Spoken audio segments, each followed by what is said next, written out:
My name is Derek Watts. I'm the art director on Mass Effect 2, and I work here in BioWare up in Canada in Edmonton.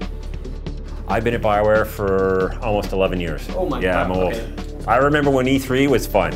That's how, well, as the art director, I get involved at the beginning of the game. I work a lot with Casey Hudson. He's the producer of the game. And what we're trying to do as an art director is get his vision, get it into the game. I'll have lead environment artists, character artists, I cover effects, and even animation.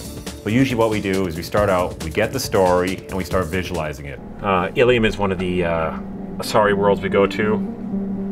Miko had done quite a few concepts for this. This one he did pretty quickly, and then this was a really nice one he wanted to do of just kind of the feel of the city of on Ilium.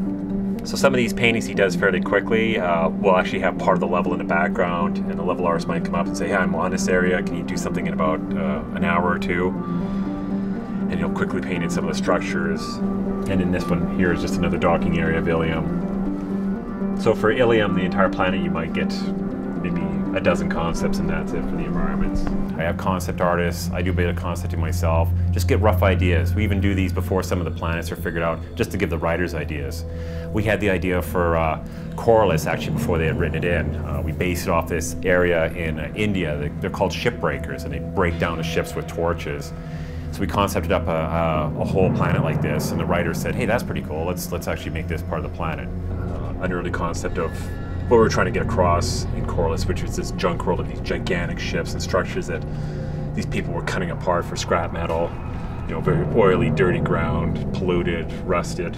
These are some guys like hauling off some of the parts. So these are great for the environment artists to get a visual on what they want to try and do. Even before we start the level, the designers know what we're trying to get across. So we do these very early in the game development.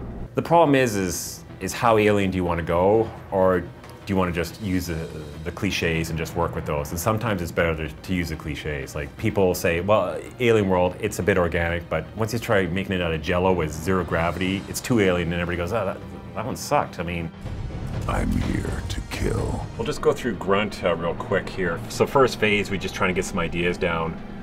This is Matt Rhodes, and he did some quick ideas for maybe what Grunt looked like. Wanted to kind of keep him looking a bit younger than some of the other Krogans, and throwing down some quick patterns of what we might want from them. Here's the original Krogan done up. Maybe we're trying to get some more some bare arms on them, maybe some kind of feeding tubes through there. These are some ones that Ben Hewen had done up. And again, this is phase one, just looking at a different kind of approach.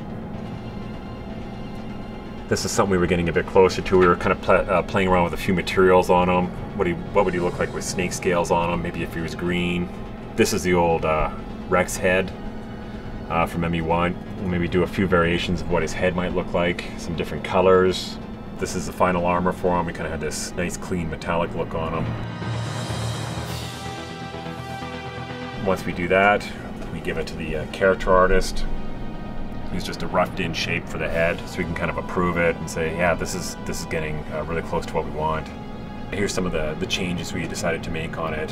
So we'll have the concept go in there with just some quick Photoshop changes, bring out the horns a little bit. Some of the more final detail look, you're starting to get some of the texturing on the skin, some of the shapes and more defined on the horns. And then this is, at this point, the final texturing. He's gone through a few more tweaks from here.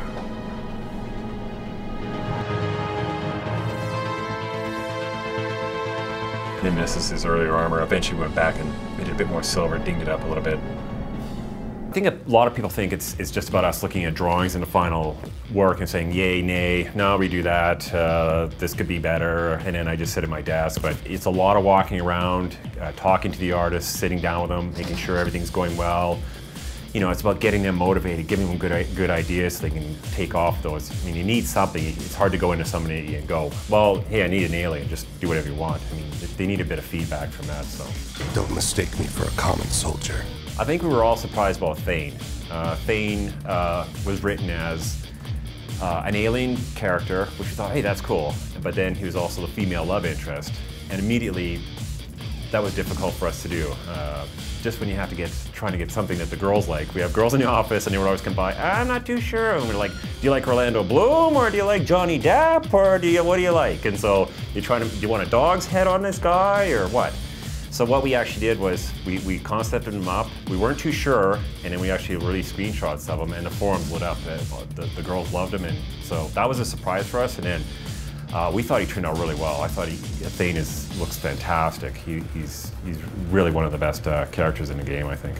I was chosen for this mission because killing is an art, and I am a master. Taking from Mass Effect 1 to Mass Effect 2, what we had to do better was just getting the pipeline better. I mean, it really was difficult to make that game. So really, what we had to learn was a better way to build environments, working closer with design, and then kind of building up these worlds a lot more. If you remember going back to Mass Effect 1, where you were walking around the environments, if you go back there, they were quite empty. It was mostly just the structures, a few people. We need to make it feel like people are living here.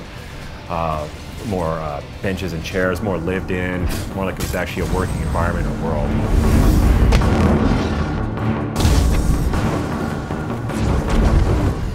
Find peace in the embrace of the goddess. As far as character goes, what we wanted to do was just to take some of the characters that people love from the first game and just alter them a little bit. Like, what does Tali look like in the next game, in ME2? You don't want to change her too much so people don't know what she looks like, but you want to make her feel more mature. And then build off your alien species, keep getting more in there, and taking it to the next level.